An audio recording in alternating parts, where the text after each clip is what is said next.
हमें इस क्वेश्चन में गिवन है कोई एक पार्टिकल जिसका charge small q and mass small m enter करता है किसी यूनिफॉर्म मैग्नेटिक फील्ड B में, जैसा इस फिगर में दिखाया गया है।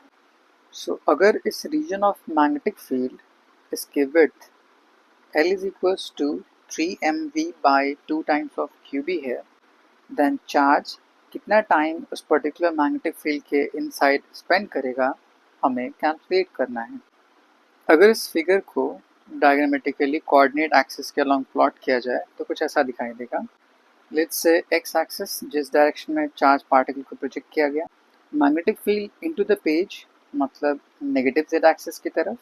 So using Fleming's left hand rule v cross b उसका डायरेक्शन फोर्स के डायरेक्शन के इक्वल होगा।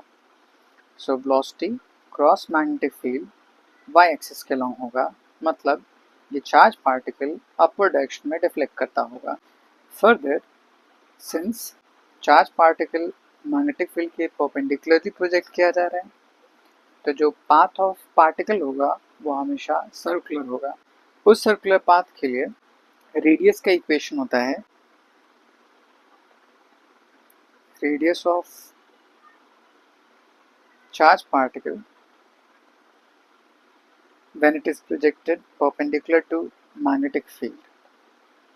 If velocity is perpendicular to magnetic field, उसका relation r is equals to mv by qb, where v is velocity, m is mass, b is magnetic field.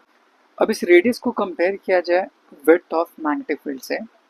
Width of magnetic field l, इसकी value दे रखा है 3 by 2 times mv by qb।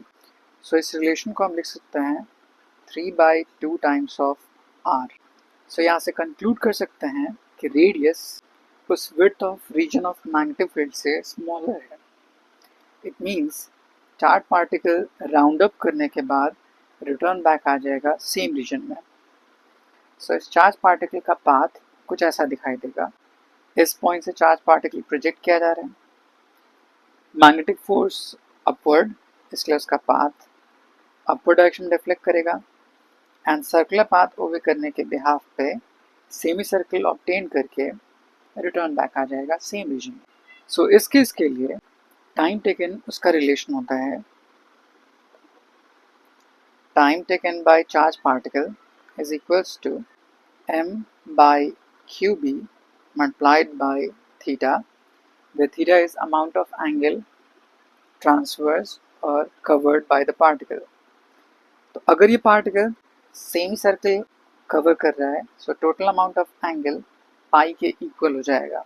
सो यहाँ पे theta की value pi put कर दीजिए, तो ये टर्म आ जाएगा pi times m divide by q times b is equals to time. So इतना अमाउंट ऑफ टाइम वो चार्ज पार्टिकल स्पेंड करेगा इस particular width of magnetic field में। So option 3 is correct.